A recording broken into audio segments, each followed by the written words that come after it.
അണയാൻ പോണ തീ ആളിക്കത്തെന്നുള്ള ഒരു പഴഞ്ചൊല്ലില്ലേ, അതിൻ്റെ ഉദാഹരണമാണത്. ശരിക്കും ഇന്ത്യനെ എപ്പോഴൊക്കെ മരി കയറി ചൊറിഞ്ഞിട്ടുണ്ട്, അപ്പോഴൊക്കെ ഇന്ത്യ കയറി മാന്തിയിട്ടുണ്ട്. എന്താണല്ലേ, കണ്ടോക്ക്.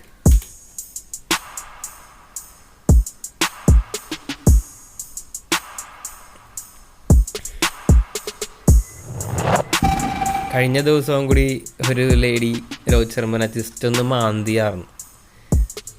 ആ കളി ജയിക്കുകയും ചെയ്തു. എന്താ ബോഡി ഷേമിങ് പെണ്ണുങ്ങളെ ചെയ്യുമ്പോൾ മാത്രമല്ല, ആണുങ്ങളെ ചെയ്യുമ്പോഴും അത് ഹേർട്ടാവാറുണ്ട്. പ്രത്യേകിച്ച് രോഹിത് ശർമ്മ പോലെയുള്ള ഇൻ്റർനാഷണൽ പ്ലെയറിനും.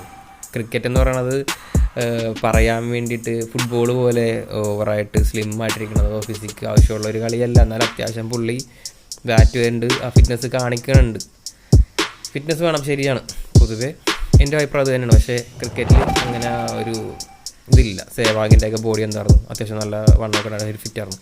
പക്ഷേ അതിൻ്റെ അകത്ത് അവർ ബാറ്റ് വേണ്ട മറുപടി കൊടുക്കുന്നുണ്ട്. ഈ കളി അതിനുള്ള ഉദാഹരണമാണ്. രോഹിത് ശർമ്മ പൊട്ടിക്കൽ ഇന്നൊന്നും തുടങ്ങിയതല്ല. പുള്ളി ഒന്ന് സ്റ്റേബിളായി കഴിഞ്ഞാൽ കയറി മേയും എന്നുള്ളതിന് ഒരു മറുപടിയില്ല. കഴിഞ്ഞ മാച്ചിൽ കണ്ടതല്ലേ, ആ ഒരു അമ്പയറിൻ്റെ വെടിയുണ്ട പോയാലും ജസ്റ്റ് ഒരു സാധനം പോയത്, എന്തോ ഭാഗ്യം പുള്ള. രോഹിത് ശർമ്മ പഴയ ഫോമിലേക്ക് വരണം എന്നാണ് എൻ്റെ ഒരു അഭിപ്രായം.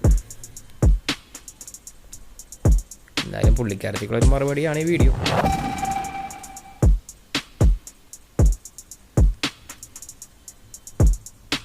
ഹിറ്റ് മാൻ ഹിറ്റ്സ്. അതൊക്കെ മൂക്ക് ചൊറിഞ്ഞു തുടങ്ങി.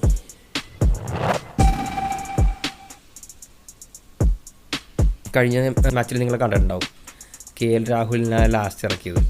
അത് ശരിക്കും ഒരു ട്രിക്കാണ്. ഇനിയും അങ്ങനെ ഇറങ്ങാൻ ചാൻസ് ഉണ്ട്. അക്ഷർ പട്ടേലിനെ ഒരു മിഡിലിൽ വിട്ടിട്ട് 5-ാമനായിട്ട് KL രാഹുലിലേക്ക് ഇറക്കിയിട്ട് അത് കൊള്ളാം. എന്തായാലും പരിപാടി എന്തായാലും ലാസ്റ്റ് നമുക്ക് ബാറ്റ്സ്മാൻ ഇല്ലാണ്ട് കളി തോറ്റുകൊണ്ട പരിപാടി വരില്ല. അങ്ങനെ കൊള്ളാം. എന്തായാലും ന്യൂസിലാൻഡ് ഇന്ത്യ ഫൈനലാണ് ഞായറാഴ്ച. എല്ലാവരും മസ്റ്റായിട്ടും കാണുക കേട്ടോ.